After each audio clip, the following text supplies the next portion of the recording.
që me datë 1 ka përdjek makinën e policisë live.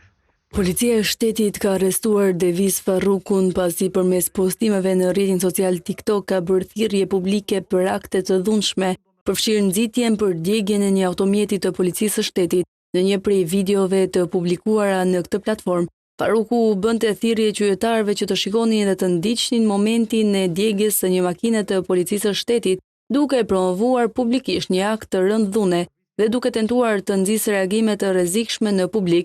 Pas monitorimit të përmbajtjeve të publikuara nga kjo adresë false, strukturat e policisë në bashkëpunim me Drejtorinë për Hetimin e Krimeve Kibernetike dhe Njësinë Rajonale Antiterrorizëm në Tiranë, identifikuan autorin dhe ndërhyjnë për të parandaluar ngjarje të mundshme me pasoja.